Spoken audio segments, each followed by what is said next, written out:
Sip, you did your whole gargling routine. You did. Welcome back, everybody, to Getting to After. My name is Chatone Morrison. I am the Princess of Positivity, and I'm an EFT practitioner, a confidence coach, a core energy coach, an author, and a lot of other things. But I am the host of this particular podcast where we're going to be talking about all things domestic violence, survival, thriving, finding joy through the battle. I want you to be introduced to my co-host, Morganne Bustos. She has a very unique story. Go ahead, girl. Introduce yourself. Hey, everybody. I'm Morgan Bustos, your companion in transformation. I'm also an EFT practitioner and a woman who knows what it means to rebuild a life after trauma. And today we're really excited because we're speaking to our survivors, the women who have stepped out of the storm and are beginning again. Yeah, yeah. I think this is such an important conversation. Morgan, thinking about last year, and if you're really new to us, we've been doing this podcast a little over a year. I know. Congratulations to us. Good job. Oh, but last year, the reason why we even created this podcast in the beginning was so that Morgan had a platform to tell her story. After almost 17 years of being in silence, she was able to overcome the silence last year. So it's a really big thing for us. And we realized that sometimes people talk and spend so much time getting people out of domestic violence and into shelter or getting them out so that they're safe, getting them to safety, they kind of forget about what comes after that. So that's what we're going to be talking about today. First and foremost, though, we always like to start with a little safety disclaimer. Um, you know, many people like to watch what you're doing. And it could be the person who's in your home that's unsafe, or it could be someone else. So what we like to do is if hearing this particular broadcast right now is going to be unsafe for you, you might be in an unsafe situation or relationship, or your kiddos may be around, a babysitter, someone who may, want to have information about what you're listening to and what you're consuming, please protect yourself first. Put your headphones on if possible. Pause and bookmark this. We're always going to be here every Tuesday morning at 8 a.m. Eastern. And so you can always come back to this. We want you to protect yourself and protect your peace first. You matter the most, and you're the reason for the episode. So now, Morgan, one of the things that we're doing with these episodes a little bit different than we've done in several months is starting with a little relaxation and breathing exercise. And for those of you who have not done something like this in the past, you haven't approached a podcast like ours, we are a little different. Think workshop, podcast, training, and sisterhood love moment all at once. That's getting to after. So Morgan's going to do a little bit of breathing for us. It is morning. And so we just want to make sure that you're feeling relaxed when you listen to some of this information, especially if you are a survivor. You know what I love about these breathing exercises at the beginning is it completely puts us in the right mindset for the rest of the podcast. So I'd like to invite you to come and join us for this breathing exercise at the moment. And what we're going to do is we're going to just start by taking off our shoes, if you can, and putting your feet firmly on the ground, flat on the floor. And we're going to take a deep breath in. We'll hold it for 4 seconds, and then we're going to exhale it slowly through our mouth for 6. We're going to go ahead and breathe in. And hold. And breathe out. We're going to do that again. Breathe in. And hold. And exhale slowly through your mouth. It's nice when you're doing this if you can just rotate your head a little bit. You can feel your neck pop. Release some of the stress that's in your shoulders, that's coming down into your chest and that tightness. And we're going to take one more deep breath in. And breathe it out. Now whisper to yourself, I survived and I'm here. Oh, that was excellent. Thank you, Mark. It really does make a big difference just to get that relaxation moment. And in terms of that, one of the things that we're going to be talking about today are how you can have those little moments, those micro moments. And I have to give a little plug for an article that I've written that will be dropping tomorrow in LinkedIn. So you can follow me on LinkedIn, Chatone Morrison. And I'm dropping an article there that talks about how to use some of these little small micro self-help tools when you're stressed out at work, when you are a survivor. Because of course, whatever trauma you have, you carry it along with you. You wish you could leave it at the door of work, but you're not going to be able to. So it's something that the articles are really to help you to realize as a colleague, as a leader, as the survivor yourself, how can you carry yourself forward and still be successful in the workplace? You know, Morgan, last week we were talking about this whole storm, the storm we can't see, the Mm, invisible ways that violence shows up. But this week we want to talk about women who've made it out of the storm. And we do keep saying storm, no hate on storms. But when you think about it, sometimes a storm comes out of nowhere. mhm, Sometimes a storm comes and lingers a really long time. But typically, when we're thinking about a big storm, there's some destruction around it. Usually, it leaves some kind of aftermath. You mhm. know, one of the things I've always wondered about, and that I would like you to talk about to our audience is, what was the first thing that you thought of? I know in your case, and for those of you who don't know the entire story, of course, you can find it on YouTube under the Overcoming Silence series that we have on YouTube. It's its own playlist. Morgan's ex-husband actually did take his own life. And so therefore she knew she was 100% safe.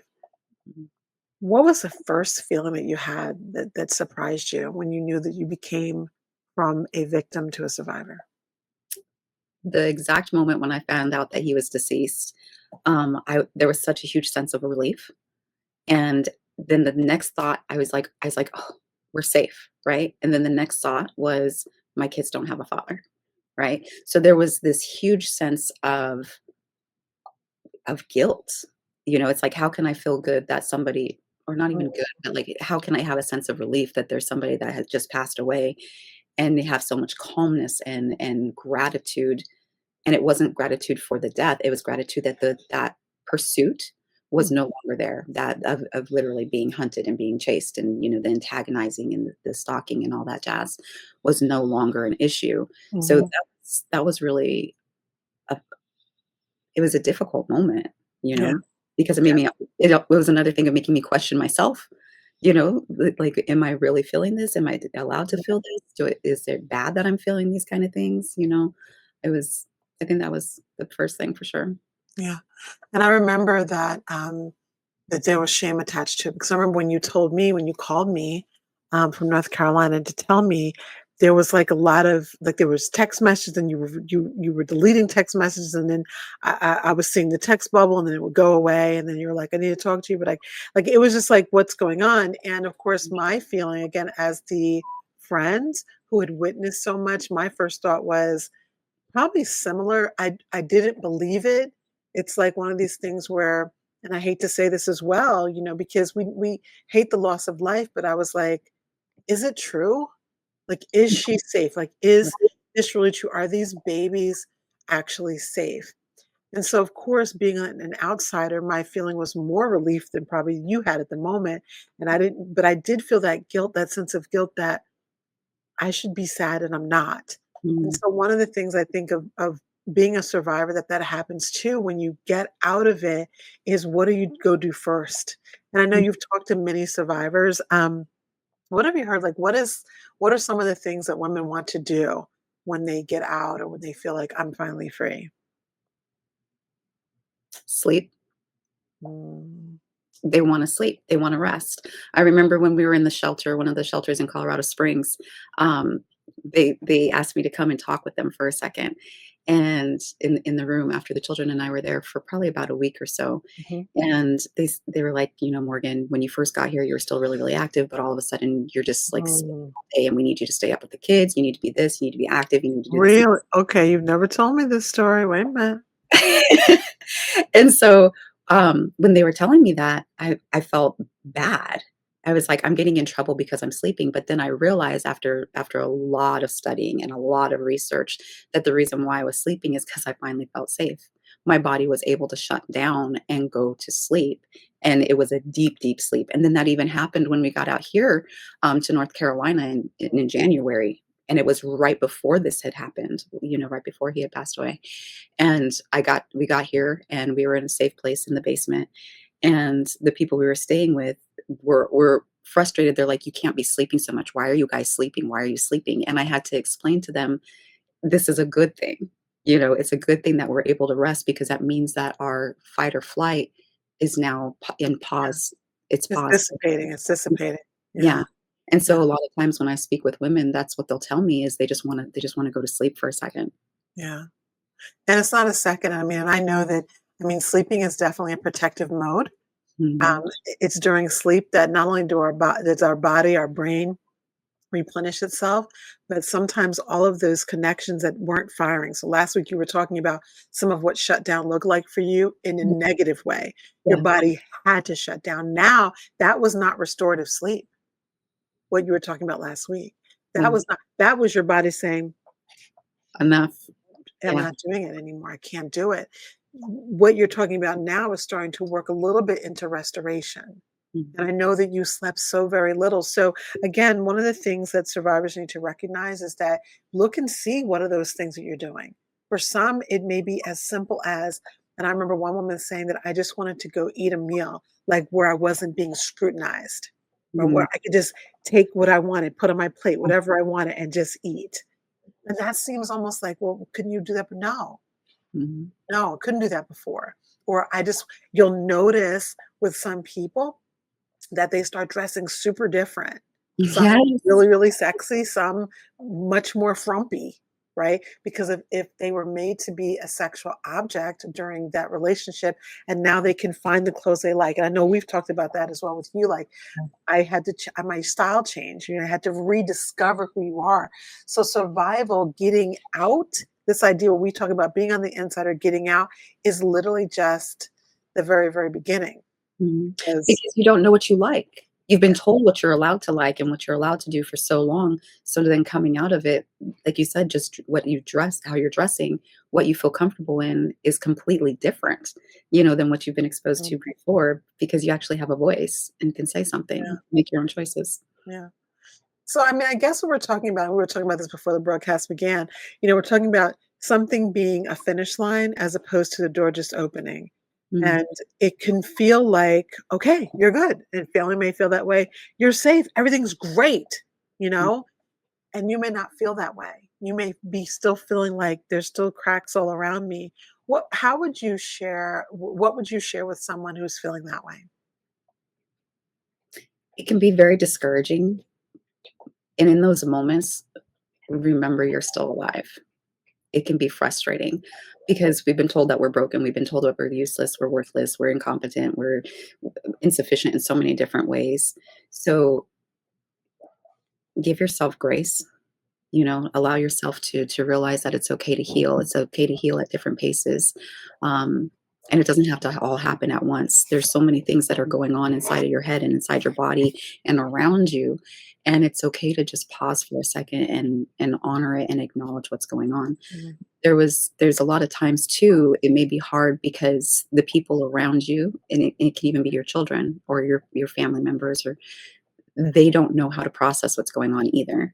And so Mm, and make you feel guilty or make you have shame attached to being alive, attached to mm, being the survivor and making it through all those things, because like in our situation, because he's not here to blame, I'm the one that gets the brunt of everything. So right. all of the anger and the resentment and the disappointment and just heartache and pain that the children are going through, I'm the one that gets that. So it can be a struggle, and especially when you're finally out, you know, you also have a sense of guilt because, well, I won't tell you how you feel. I had a sense of guilt because my children didn't have the same things that they had previously. Mm, So mm, financially having the best of everything, and now we have what we need, and sometimes the best of it, so that can be a difficult transition too, and then you hold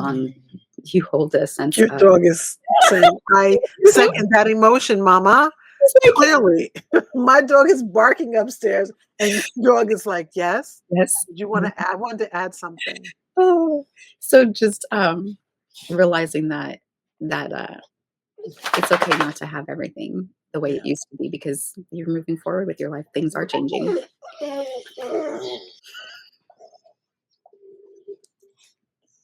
Sorry. I'm not even gonna cut that out, guys. I'm not. I want you to hear it. This is real life. My dog was going crazy because I think Amazon just arrived, and your dog clearly wants to give you some love because you're talking about a difficult topic. And I've seen, listen, y'all, this dog is kind of large, and I've seen this dog try to climb into her shirt if she was having a bad day. All Yeah, right. So, also, if you're a survivor, you may want to get an emotional support animal because it yeah, does matter. I've seen your animals feel you and be there for you in ways that maybe another human being can't. But I do want to step back for a moment. We were talking about this idea of, you know, the guilt and self-judgment and shame and what how that translates to your children. I do want to let everyone know it's kind of like an early announcement, but we are going to be putting out a resource a little bit later, hopefully this month, beginning of next month, that's going to help moms who are survivors, who are exiting domestic violence, to have great communication when they're restarting and transitioning. What are different strategies they can have? And so Morgan and I have put together a wonderful resource. It's an easy read, yeah. lots of great steps. You're going to love it. It's amazing. Look at your face. You're I going to I'm love it. so excited to be able to for us to be able to offer this to you guys, Yeah, because it's something that I never had. So to be able to have it and yeah, to have it like pocket size or on your phone or whatever you need, however you need to have yeah. it, it's gonna be such a blessing more than you can Yeah. imagine. You know, one of the things I've seen as a coach is that a survival mode can trick you into thinking that you're broken. And this is the idea that we're talking about here. Like your nervous system is still running an old script. Like nothing's changed because when you feel a feeling, it's the same feeling. So just stay with me for a second. The same way that you can cut your hair and then wonder why your neck is cold. You're like, oh, you're used to it being there. Yeah, Or you may have lost a lot of weight and still wear really big clothes, and you're like, what's going on? You're used to your body being a certain way and you're used to hiding it a certain way. I think that being in survival and watching you the first couple of years, you were still kind of running the old script. You knew you were safe, but you were still looking over your shoulder quite a bit. And I think that that hypervigilance, which we've talked about before, is a safety mechanism. But I think when it tells you stay small, stay quiet, stay silent, stay safe, those are not healthful at all. Because the truth then, it wasn't brokenness in the beginning. It wasn't even brokenness at any time. It was brilliance under pressure. It was you surviving with your children. And when you say that I'm trying to squeeze an episode, I'm writing so many episodes. I'm trying to squeeze an episode in there for us to talk a little bit about financial upturn, financial changes. I really want you to be able to address some of the things you were able to do. Every decision that you make may not be the best one. It may not be the one that you would have made had you had more time.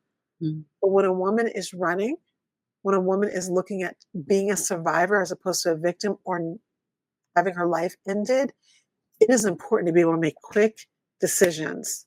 mhm, It's so important to be in a headspace, as difficult as it may be, to be able to make decisions not just for yourself but for your children. Then mm. when you double back and you're like, "That's not that wasn't good," being able to give yourself grace, and that's where EFT comes in. Go ahead. Yeah, and that's such a good point, Chatone, because you do. You're having to quicker than a hiccup, go left, go right, figure this out. And it's not just for your own survival. Like I was trying to figure out how to keep 4 souls alive, plus 2 dogs and 2 cats, that kind of thing. So it was very, very difficult on this side and on that side of it. It was difficult in the moment of trying to figure out how to make these things happen. Mhm. And then on this side of it, it's hard because there's a lot of scrutiny. Yeah, There's me second guessing my own actions, and then there's the guilt of a lot of my actions, because I had to make decisions that weren't the best, but I had to make it in that moment in time. And then the other hard part is when the children or the people around me are like, well, you did da da da da da da da.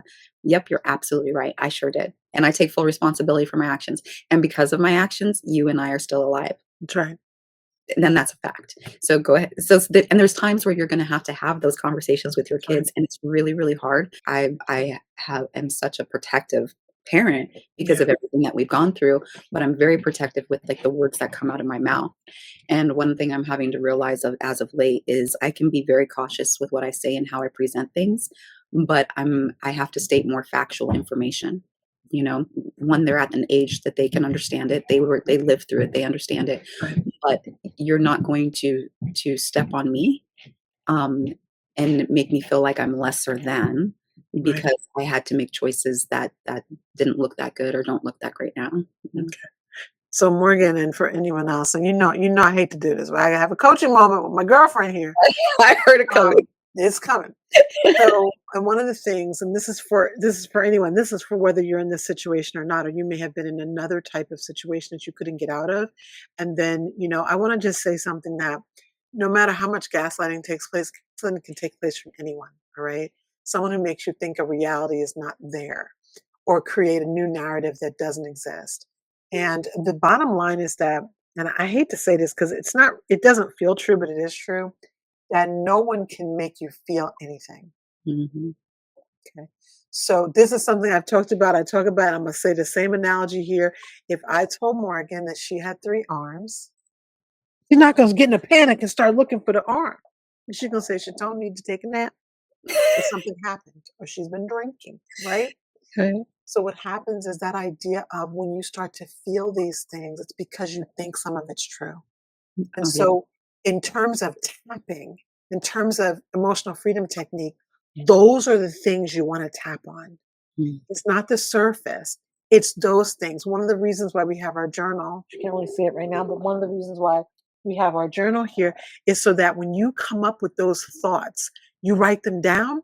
And so Mm. then later on, with the help of our handy dandy, let me see if it's in here. It's here. Our handy dandy girl, right? Mhm. Is that who gives you all of the tapping areas, you're able to see what you need to tap on. Because again, someone's thoughts and ideas cannot influence you one way or the other if you know it's not true. It's Mm. only when you think there's some truth to it. So, does it make sense that you might feel that way? Of course, it does. But then one of the reasons why we tap is to neutralize those feelings. So you let it may be like, even though I feel that my kids are right, even though I've made these decisions that don't work for me, and this is not the tapping for now, I'm just making this up off the fly. Even though I feel like I made these decisions that don't work, or even though my children are angry and they're taking it out on me, I completely love and accept myself, or I honor the decisions I made for our survival, or I no longer feel shame because what I did was what I had to do in order Mm. to keep my family alive. See, when you say those things together, ooh, see, Yeah. yeah, see what happens is my body, it's not even me, my body released energy. I have goosebumps everywhere. Mhm. My body released energy because the bottom line is one may be true, but the other has to be true. The Mm. other has to be true. You have to love and accept yourself because you kept your family alive. And so, for those of you who are listening, maybe you're in your car, maybe you're curled up in the bed right now and you're like, I'm too tired. I can't do it. I just can't do it today. I can't drop the kids. I cannot make another peanut butter and jelly sandwich. Mm. I can't go food shopping. I'm tired. I'm exhausted. Maybe you're just out and you're still nursing wounds, physical ones that you feel, or you're carrying those emotional wounds. One of the things that's the worst is the self talk that goes on in a reel of something Mhm. someone said to you. Yeah. Those words, Morgan, those words. And I know you've said that to me. So when you're carrying all that, I want you to just think about the idea and I want you to repeat this. Survival means I won. Survival means I actually am a winner. Survivor means that I commanded a very difficult situation and I'm here because of it. That's everything. Mm. And in your case, especially with someone who committed crimes that could have been you got out successfully and you still, despite whatever issues, whatever challenge you've had. I mean, we're all raising teenagers, we in midlife. It Mm. ain't easy. All right. Regardless of all of that, you're healthy, beautiful children who I promise you, they start to get it. And that's one of the reasons why we made this resource that will be coming out soon, is because we've done the work. We've Mhm. done the work, we've done the homework, we've done the studying, and we've Mhm. to the experience of how do we talk to them? How do we communicate this stuff? How do we recreate a home when it has to be completely different than what it was? Mhm. All of that's part of survival, all of that. And that's hard because you have this pattern of what it was, right? And like you said, you're trying to create something completely different. But what does that different look like? And then you realize that some of the things from the past are trickling into the current, and you're like, oh, erase, erase, erase. And you're like pulling that out and taking that out. There's such a fine line and a balance of figuring out what works and what doesn't work. And then just being just being patient. Like, you just really have to be patient with yourself and with the children Yeah, because it's just a learning process for everybody because this isn't their normal. This yeah. this this peace and this calm isn't their normal, so It's their nervous systems are almost rebelling right. against One that of the too. things that I think that is interesting as well is that you really worked on recreating as much normalcy as possible. You went from being basically homeless in a shelter. You've slept in a car more than once, then moving to a little tiny house when you were up in the mountains, to moving across the country to now your new, home life. And yet you've always attempted to set up normalcy. Mhm, And that's also a part of thriving where someone may say to themselves, what I have now, look where I was came from. Now look what I have because it's too small. And they're looking from an outsider's view of what wealth looks like. You know what wealth looks like? The ability to create.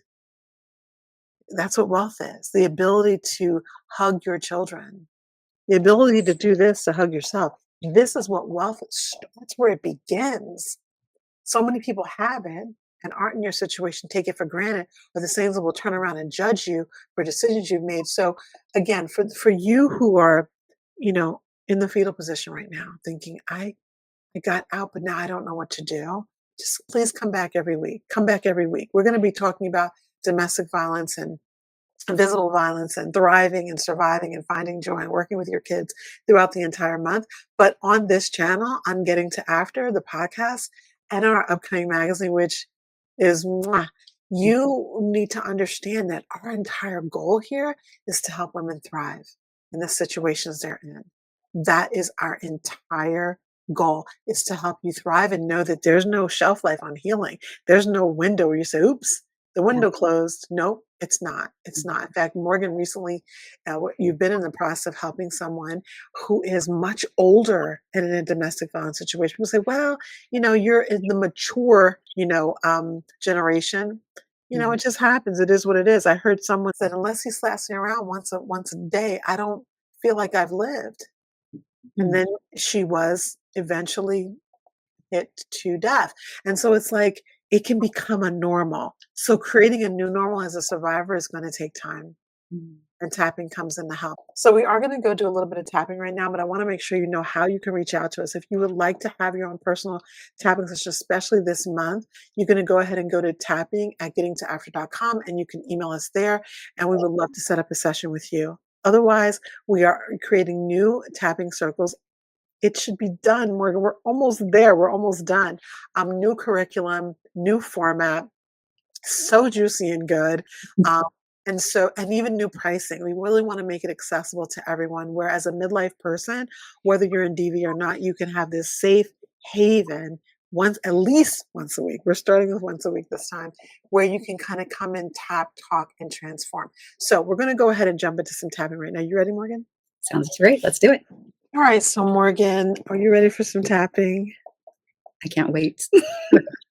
So one of the things I have to tell you all, if you've never tapped with us before, one of the things that's going to happen is you're going to feel a release. And the release can be any number of things. You may burp, you may feel your stomach start to rumble as if you're hungry.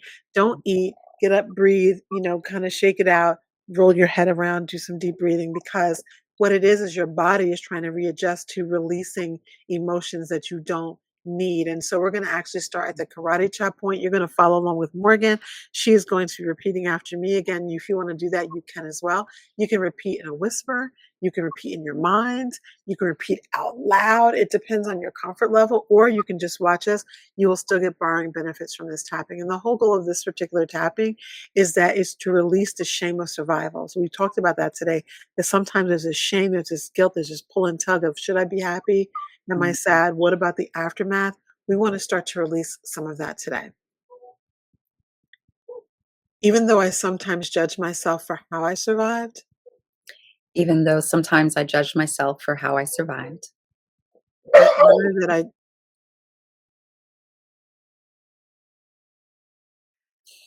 was really powerful. Yeah. It Mm. was really powerful. So interesting. I wish I had that recording because it started with a very, very strong voice. And as we got further, it got quieter and quieter. And I'm like, wow, this is so interesting. We're talking about breaking through silence. Mhm. All right, y'all, let me just tell you something really quick. So Morgan and I just taped an entire tapping transformation, and we forgot to hit record. Let me not say we, and let me take responsibility. It's my fault. So, but it's kind of interesting. We're gonna do it again for you guys, but I want to tell you something. If you notice her eyes are glistening, um, it was so deep, and we released so much during this time. Tapping works, y'all. I Mm. mean, it works. There was lots of tears. There was lots of emotion, and we weren't having a bad day or anything. The No. thing is, surviving. There's stuff buried. There's layers, and we were getting to some of those layers. When you say, Morgan? Oh, absolutely. Because Yeah, it was just surfacing. Everything just was like right here. yeah. Mm. I am so sad that we don't have all of that, but Mm. it's okay. We're gonna start on the karate chop point, and I have to say, Morgan, one of the things again about tapping is that it's real and Mm. it's real life and it's in the moment, and so that's why I'm not even cutting. Like we're just gonna start from right here, and we're gonna do this part again. All right? Well, I thought it So was interesting what you said too just a second ago that in that tapping, the strength in my voice, and yeah, then towards the like throughout it, it started diminishing a little bit, and that's really fascinating considering the theme of this whole I know, podcast, this one, I about know. voices. Well, that's the thing. Survival is it's it's strong, it's there, and then elusive some days. Mm. And you don't know when it's gonna show up the way you want it to show up. But the thing is again, for anyone who's in the midst of, becoming a survivor, in the midst of transition, we typically speak a lot to women who are in transition. Um, Mm. Becoming a survivor is not the easiest thing. It's pretty hard, but remaining getting to joy, getting to thriving, and that's what this particular tapping was hitting into, and that's what was getting Morgan, like, really emotional, so we're gonna go back, you're gonna get to see less emotion this time, or more, who knows? Who knows? You might have started at 8, now you're at 11, I don't know. So before we tap, we like to check in with our bodies, check in with ourselves, and so I'm gonna ask a couple of questions again. This is something that you may wanna go ahead and put into your tapping journal, and you'll know exactly what you need to tap on. So one of the questions is, when you think of your survival story, what number do you feel in your body right now, 1 to 10? If I were to say, okay, well, tell me about your story, and you start talking about it, and you start to feel your breath close up, or you feel your throat like, right? So a lot of times that the pressure, the emotion lands someplace in your body. It may Mhm. be your chest. It could be your stomach. I know a lot of times, Morgan, for you, it's your stomach. For Mhm. me, when I'm tapping on some of my bigger issues, it's always right here. It's right on my chest. It feels like an elephant is standing there. And as I tap, it starts to lift and lighten, right? Mm. So I'll be honest, I'm not the best with the numbers. I know how I feel and Right. I'm fast. Like my body just responds right away. I get chills right Mhm. away. I get, whatever, butterflies in my stomach, whatever. My body responds. So just notice that there's no judgment attachment. Just be aware because awareness is the first step of release. And that's what we're after right now. So we are going to go ahead and start on the crowded chat point. And again, you can repeat after Morgan in your mind out loud in a whisper. You choose. This is your time. Even though I sometimes judge myself for how I survived, Even though sometimes I judge myself for how I survived, I honor that I did what I had to. I honor that I did what I had to. Even though sometimes shame still lingers, Even though sometimes shame still lingers, I see now that survival was strength. I see now that survival was strength. Even though I don't always feel proud, Even though I don't always feel proud, I choose to honor my courage. I choose to honor my courage. I completely love I completely love and accept myself. and accept myself. All right, let's jump in at the eyebrow point. This shame I've carried, This shame I've carried, side of eye, the regrets that weigh on me, the regrets that weigh on me, under eye, the ache of what I lost, the ache of what I've lost, under nose, the fear of what people think, the fear of what people think, chin, the questions that still haunt me, the questions that still haunt me. collarbone. I name it all, I name it all. I accept it all, I accept it all, honestly. honestly. Underarm, I admit a lot of it's still with me. I admit that a lot of it is still with me. Top of head, I acknowledge that it's my story. I acknowledge that it's my story, I get to choose to release it. and I get to choose to release it. Eyebrow point. My body and my mind chose survival. My body and my mind chose survival. Side of eye. The silence that carried me. The silence that carried me. Under eye, the hiding that carried me. The hiding that carried me. Under nose, the coping that carried me. The coping that carried me. Chin. Those weren't failures. Those weren't failures. They were strategies. And they were strategies. Collarbone, I did what I had to do. I did what I had to do. For my survival and for my family. For my survival and for my family. Underarm. Even if no one understands what I did. Even if nobody understands what I did. Top of head. I honor the wisdom of this survival. I honor the wisdom of this survival. Take a deep breath in, Morganne. Hold it and then just blow out really hard all of what we just tapped on. Do you feel that head to toe? Mm-hmm. Yeah, you feel that all the way throughout your body as you release that. Literally all the way down. The electricity went through my legs, through my feet. Yeah, me too. Me too. All right, let's go in and let's do a release round. Let's start at the eyebrow point. I release the shame of not doing this perfectly. I release the shame of not doing this perfectly. Side of eye. I release the judgment that I should have known better. I release the judgment that I should have known better. Under eye. I release the guilt that clouds my joy.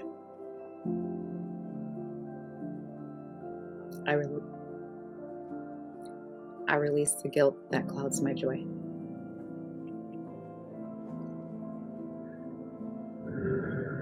Under nose. I release the weight of the old voices in my head. I release the weight of the old voices that are in my head. Collarbone, chin. I let go of carrying what isn't mine. I let go of carrying what is not mine. Collarbone. I no longer apologize for surviving. I no longer apologize for surviving. Underarm.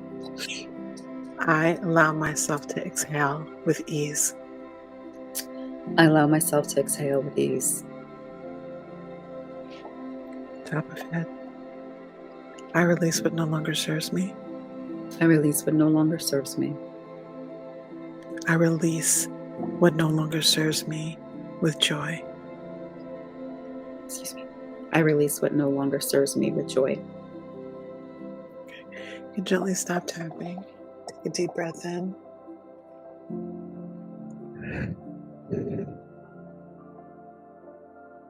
With a strong voice, if you can.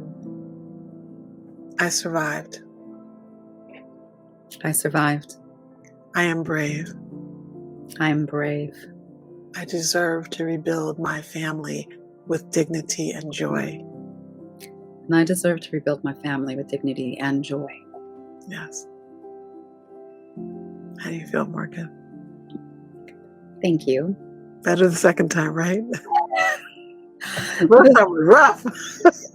Girl, my numbers went from an 8, because there was an 8 in my stomach, right? Yeah. And then it was a 7 in the back of my throat, right where my tongue is. And that dropped down to the 8 dropped down to an easy 4, and the 7 to a 3. Mm, mm, mm. I didn't do numbers, and I'm the one tapping, but I'll tell you, I had that heaviness in my chest after we did that first one because I was absorbing and literally gone. Yeah. Yeah, that one What was else crazy did because you do? for the second time that we went around, well, the first time we went through it, I could barely swallow Mm. through some of those. Yeah, and that's what's happening. So you guys, y'all didn't see it, right? But she started with such a strong voice. Morgan has a very strong voice. She talks to her dog, it's like, "Zion," she has a really strong voice. And it was diminishing, diminishing, diminishing. And that's probably because your throat was getting so dry Mhm, because and then you drank a little water, got a little bit better. But I noticed that those are the little nuances that the EFT picks up. You'll be going along in your day and thinking, and stuff is triggering you and things are coming up and your body is holding on to it. mhm. Tapping can help you release that. And that's what makes it so very, very powerful. All right. Well, that was awesome. It's a heavier session than we were supposed to have, but we're talking to survivors, Morgan, not Mm, just your story, but the stories of the women that we've had an opportunity to work with. There is heaviness with it. And for the survivors and those in transition, they need to know that they're seen too. That just because you got out doesn't mean, okay, it's right. over. Mhm, It's ongoing for quite some time. So I know that you did that last week, and I asked you to do it again mm. to give us a little love note for our survivors. Can you go ahead and do that? Yes. Chatone, I absolutely love that we're doing the love notes to the survivors at the end of this because it really just brings everything together and lets them know, like you said, that they are loved and they are seen. So this one is for all of you out there. To the woman who made it out, we honor you. Every trembling step, every quiet plan, every leap into the unknown. You may still feel scared. You may still feel guilty. You may feel unsure. But hear this: leaving was not weakness, and surviving was not small. Even if no one else has said it today, we'll say it to you now. We're proud of you. You have permission to breathe, to laugh again, and to rebuild slowly. Your courage is not invisible, and your story is not over. Sweetheart, it's just beginning. You're brave, you are worthy, and you are free to live. Go live. Love it. I love it. And let me add, you are getting to after. Yes. Oh, okay, Morgan, that was good. I'm feeling very emotional. Listen, to every survivor who's listening, we honor your story and we'll be back every single week to talk to you about this. I do want to share a little bit about our Empowerment Essential Kits. So, if you are a friend of the pod, then we want you to know how you can help support us this particular month more than any other month. Several that we want to get out to shelters before the end of the year, but especially with emphasis on this month. And they come in all different varieties, Mhm. but you can help by buying one. And then what happens is that Morgan takes them to the shelters. We take them to the shelters. This is something that when a woman gets there, it's put on the bed for her. This was a dream Morgan had. And it's so important to me that we realize this so that woman gets there and she sees how special, how important she is. Someone's loving and just noticing her, that she Mhm. didn't just escape from chaos, but she's coming someplace calm with little goodies inside just for her, not Mhm. just some industrial soap from the big box store. I'm just saying we want Mhm. to give her that little piece so that she knows how important she is. Well, and the beautiful part is too is that we have them for the children also. So throughout this whole process, it was really awesome how the children, my children, helped create the ones for the children, for the little ones. So it was nice. We literally made sure that nothing was really noisy, that they had the things, the necessities that they need, but they also had the fun things that would make them smile and give the mom a little bit of a break too. So Yes, yeah. If you're a friend of the pod and you want to see how you can help us support this initiative this month or throughout the end of 2025, just go to tapping@gettingtoafter.com, send us an email, and we can let you know how you can support us. All right, Morgan, this was a great episode. I mean, I want to remind everyone that there's going to be a LinkedIn article coming out on my LinkedIn page tomorrow that's going to talk more if you are a colleague, a leader, if you are someone who's in work and a survivor, and you're trying to figure out how do you navigate everything, you want to get the article that's going to drop tomorrow on LinkedIn. Again, my name is Chatone Morrison. I'm the Princess of Positivity. We are so happy that you decided to be here with us. Please do like, share, subscribe, and let someone else know if they need this content. We're here every single week. sounds great. See you next week. Take care. Love you. Bye. Bye.